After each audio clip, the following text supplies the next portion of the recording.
Contested divorce में हमेशा पति या पत्नी में से एक पक्ष कोर्ट में तलाक का केस फाइल करता है। तलाक के बहुत सारे ग्राउंड्स होते हैं, जैसे डिजर्शन,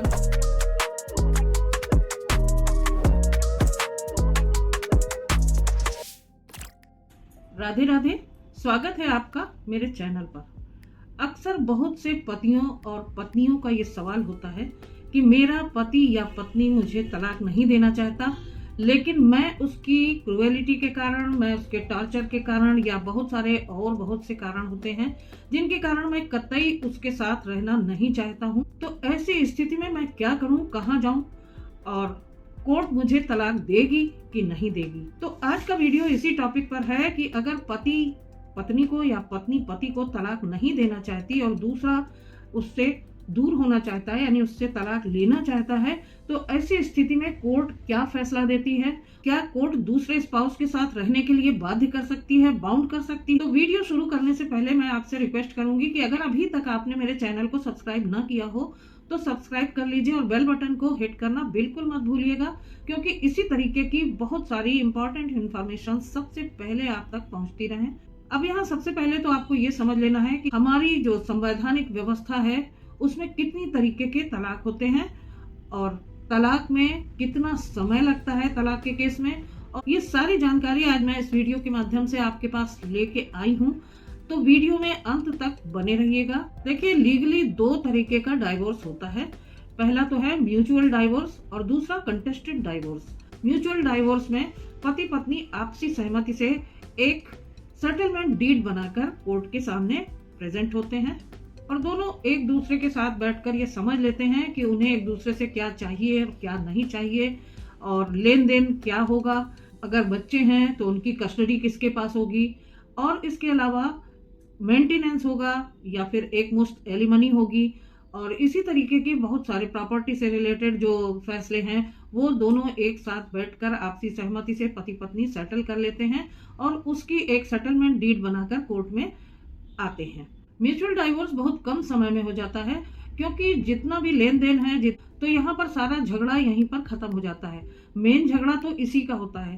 तो जब वो समाप्त हो जाता है और दोनों की आपसी सहमति होती है तो वो कोर्ट में पिटीशन डालते हैं संयुक्त रूप से, माने पति पत्नी दोनों ही। अब कोर्ट में डीड के साथ जब पिटीशन जाती है तो कोर्ट उन्हें 6 महीने का कूलिंग ऑफ पीरियड देती है, यानी कि फिर से पुनर्विचार करने के लिए कि उन्हें साथ रहना है या नहीं रहना है। अगर 6 महीने के इस पीरियड में आपसी सेटलमेंट नहीं होता, एक दूसरे के साथ समझौता नहीं होता, दोनों फिर से एक साथ रहने के लिए तैयार नहीं होते हैं, तो दूसरा प्रस्ताव कोर्ट में दायर किया जाता है।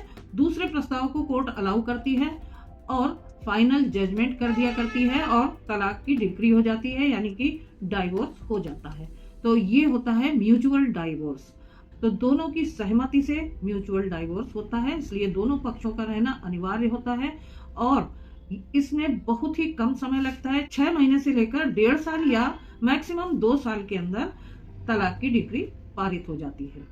तो इस तरीके से म्यूचुअल डाइवोर्स में सबसे कम समय, सबसे कम पैसा और सबसे कम एफर्ट लगते हैं, लेकिन म्यूचुअल डाइवोर्स बहुत ही कम होते हैं। अब चलते हैं दूसरी तरह के तलाक, कंटेस्टेड डाइवोर्स की तरफ। कंटेस्टेड डाइवोर्स यानी कि 100 में से 95 डाइवोर्स ऐसे होते हैं जो लड़ाई झगड़े कलेश के बाद ही होते हैं। यहाँ पति पत्नी के बीच आपसी सहमति नहीं होती। यहाँ पति पत्नी में से एक तलाक नहीं देना चाहता है और दूसरा कमर कसे रहता है कि मुझे तलाक देना ही है, और इसके अलावा आरोप प्रत्यारोप एक दूसरे पर लगते हैं, उनका जवाब आता है, एविडेंसेस होते हैं, गवाहियां होती हैं, तमाम तरीके के एलिगेशंस जो हैं वो प्रूव करने पड़ते हैं, और तब कहीं जाकर इन सब चीजों में कम से कम 4, 5, 6, 8 कोई लिमिट नहीं है कितने साल लग जाएं, और ऐसे में जिंदगी का बहुत ही कीमती समय और पैसा और एनर्जी बर्बाद होती है। कंटेस्टेड डिवोर्स में हमेशा पति या पत्नी में से एक पक्ष कोर्ट में तलाक का केस फाइल करता है। तलाक के बहुत सारे ग्राउंड्स होते हैं, जैसे डिजर्शन यानी कि परित्याग। परित्याग मतलब अगर पति और पत्नी एक दूसरे से 2 साल से अधिक अलग अलग हैं, उनमें पति पत्नी का कोई संबंध आपस में नहीं हुआ है, तो ऐसी स्थिति में डिजर्शन का ग्राउंड लेकर तलाक लिया जा सकता है। इसके अलावा घरेलू हिंसा, क्रूएलिटी और डावरी, ये सारे ग्राउंड्स हैं जिनके आधार पर डाइवोर्स लिया जा सकता है।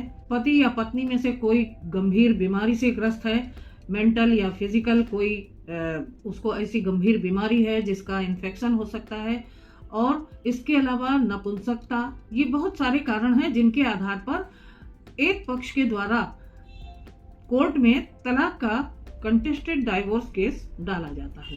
पति या पत्नी एडल्ट्री में होते हैं। एडल्ट्री का मतलब है किसी गैर पुरुष से या फिर पति किसी गैर महिला से नाजायज संबंध रखता हो, तो ऐसी स्थिति में तलाक का केस इस ग्राउंड पर फाइल किया जा सकता है। आपको बता दें कि ये सारी चीजें आपको कोर्ट में जाकर साबित करनी होती हैं। देखिए, आप केस तो डाल देंगे बड़े आराम से, लेकिन केवल कह देने से और केवल वहां पर इस तरीके की अपनी शिकायत लिखवा देने से कुछ भी नहीं होता, जब तक कि उस शिकायत को सपोर्ट करने वाले, उसको प्रूव करने वाले आपके पास एविडेंसेस ना हो, तो आपके केस में कोई दम नहीं है। यानी कि जितनी भी आप शिकायत लिखते हैं उन सब के आपके पास प्रूफ होने चाहिए। कंटेस्टेड डाइवोर्स के लिए जब भी केस फाइल किया जाता है तो अदालत में आप केस फाइल करते हैं, दूसरे पक्ष को नोटिस जाती है, सम्मन जारी होता है और दूसरा पक्ष अदालत में उपस्थित होकर अपना जवाब देता है।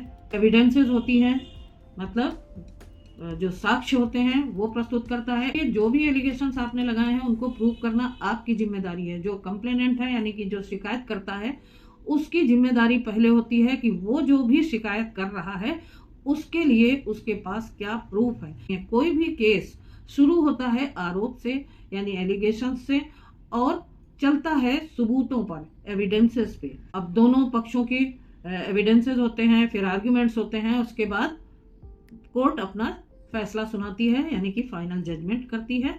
तो इस तरीके से ये कंटेस्टेड डाइवोर्स का केस चलता है। यहाँ मैं आपको मोटे तौर पर बता रही हूँ कि कंटेस्टेड डाइवोर्स की क्या प्रक्रिया है, किस तरीके से चलता है। कंटेस्टेड डाइवोर्स के ऊपर मैं एक अलग से वीडियो डाल रही हूँ जिसको आप मेरे चैनल पर जाके देख लीजिएगा। अब जैसे पति पत्नी के खिलाफ डाइवोर्स का केस फाइल करता है और उसका कहना है कि मेरी पत्नी अडल्ट्री में है, उसके किसी दूसरे पुरुष से अवैधानिक संबंध है, तो उसे इस बात को कोर्ट में प्रूव करना होगा। उसके पास सफिशिएंट एविडेंसेस होनी चाहिए इस बात की, जैसे कि वीडियोस हैं, ऑडियोज हैं, फोटोग्राफ्स हैं या फिर चैट्स हैं। ये जितनी भी लोग कहते हैं कि इलेक्ट्रॉनिक जो एविडेंसेस होती हैं वो कोर्ट में एक्सेप्टेबल नहीं है, लेकिन ऐसा नहीं है कि आपको जो इलेक्ट्रॉनिक एविडेंसेस वहां पर सबमिट करनी है कोर्ट में सबूत के तौर पर, जो कि आपके पक्ष को मजबूत करने वाली पुख्ता एविडेंसेस हैं, उनको सबमिट करने के लिए आपको एक 65B का सर्टिफिकेट लगा के तब सबमिट करना है, वरना कोर्ट उसे एक्सेप्ट नहीं करेगी। इसके अलावा आपके जो एविडेंसेस हैं उनसे ये प्रूफ होना चाहिए कि वास्तव में आपकी पत्नी एडल्ट्री में है, यानी कि जो चैट्स हैं वो इस तरीके के होने चाहिए कि उनको पढ़ने के बाद लगे कि दोनों के बीच में अवैध संबंध है या फिर इस तरीके का गलत प्रेम प्रसंग चल रहा है। ये स्पष्ट होना चाहिए कि आपकी पत्नी एडल्ट्री में है, तभी वो अदालत में एक्सेप्ट किए जाएंगे। आजकल कंटेस्टेड डाइवोर्स में जो भी केस फाइल होते हैं उनमें ज्यादातर में यही मामला होता है कि या तो पति एडल्ट्री में होता है या फिर पत्नी एडल्ट्री में होती है और दूसरा पक्ष एडल्ट्री के बेसिस पर कंटेस्टेड डाइवोर्स का केस फाइल करता है। अब एक और दूसरा बड़ा आधार है जिसमें ये देखा जाता है कि पति और पत्नी कितने समय से एक दूसरे से अलग रह रहे हैं, उनकी कितने दिन की शादी है और दोनों एक दूसरे से कितने साल से अलग रह रहे हैं। अगर एक लंबा समय यानी कि 2 साल से अधिक एक दूसरे से अलग हुए हो चुका है और आपस में कोई फिजिकल रिलेशन नहीं हुआ है, दोनों में पति पत्नी का कोई संबंध नहीं रह गया है, तो ऐसी स्थिति में डिजर्शन के ग्राउंड में तलाक मिलना आसान हो जाता है। लेकिन अगर पति पत्नी के अलावा उनका कोई बच्चा है, तो अगर बच्चा होता है तो ऐसी स्थिति में कोर्ट तलाक देने में बहुत समय लगाया करती है, क्योंकि बच्चे का भविष्य जो है वो सबसे ऊपर है। पति पत्नी दोनों को बहुत सारे मौके दिए जाते हैं, मीडिएशन में भेजा जाता है और दोनों की काउंसलिंग करवाई जाती है। कोर्ट का ये उद्देश्य होता है कि दोनों किसी न किसी तरीके से आपस में सेटलमेंट करके एक साथ रहें, ताकि बच्चे का भविष्य बिगड़ने ना पाए। दोनों का प्रेम बच्चे के सही विकास और उसके भविष्य के लिए बहुत आवश्यक होता है। अगर बच्चा नहीं है तो डिजर्शन के ग्राउंड पर तलाक होना आसान हो जाता है। कभी कभी ऐसा होता है कि पति सेक्शन 9 का केस करता है और पत्नी उसके साथ वापस रहने को तैयार नहीं होती है। पति के पक्ष में फैसला हो गया है, कोर्ट की डायरेक्शन हो गई है कि तुरंत 3 महीने के अंदर जाके वापस अपने साथ जाके रहें, अपनी घर गृहस्थी बसाएं, लेकिन पत्नी फिर भी नहीं जाती है। ऊपर से झूठे केसेस और डाल देती है पति के ऊपर और बिना सबूतों के सारे केसेस खारिज हो जाते हैं और पत्नी फिर भी पति के साथ आने के लिए तैयार नहीं होती है। तो ये सारी चीजें जो है वो पति के पक्ष को बहुत ज्यादा स्ट्रांग कर दिया करती हैं और इन आधारों पर डाइवोर्स होना बहुत आसान हो जाता है और जल्दी से जल्दी पति को डाइवोर्स मिल जाता है। इसके अलावा एक ये भी होता है कि कभी कभी पत्नियां झूठे केसेस डाल दिया करती हैं और बिना सबूतों के सारे केसेस खारिज हो जाया करते हैं। तो फिर वो इस तरीके की बातें करती हैं कि हमने किसी के समझाने बुझाने और किसी के बहलाने पर केस कर दिए थे। देखिए, कंटेस्टेड डिवोर्स में समय तो लगता है, समय काफी लग सकता है,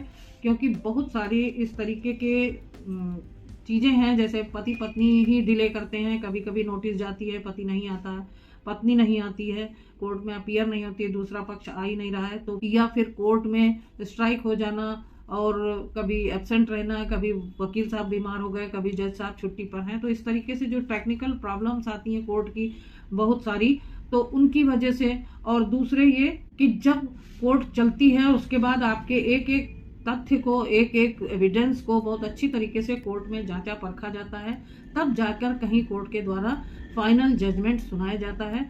तो इन सब चीजों के होते होते काफी समय लग जाता है। एग्जैक्ट टाइम पीरियड कोई नहीं बता सकता कि कितना समय लग सकता है। तो ये मानकर चलिए कि कंटेस्टेड डिवोर्स में फैसला इतनी जल्दी और इतनी आसानी से नहीं होता। लेकिन यहाँ एक बात मान के चलिए कि अगर आपकी पत्नी आपको तलाक नहीं देना चाहती है या आपका पति आपको तलाक नहीं देना चाहता है, तो भी तलाक मिल जाता है, क्योंकि आपको तलाक अपनी पत्नी के द्वारा नहीं लेना है, आपको तलाक कोर्ट के द्वारा लेना है। कोर्ट में अपीयर होने से पहले आपके पास पुख्ता सबूत होने चाहिए, तभी आप अपने केस को फाइल कीजिए। अक्सर लोग कहते हैं कि कोर्ट में पति की सुनवाई नहीं होती, पति के लिए तो बड़ा मुश्किल है, पति को कोई कुछ समझता नहीं कोर्ट में, लेकिन ऐसा नहीं है।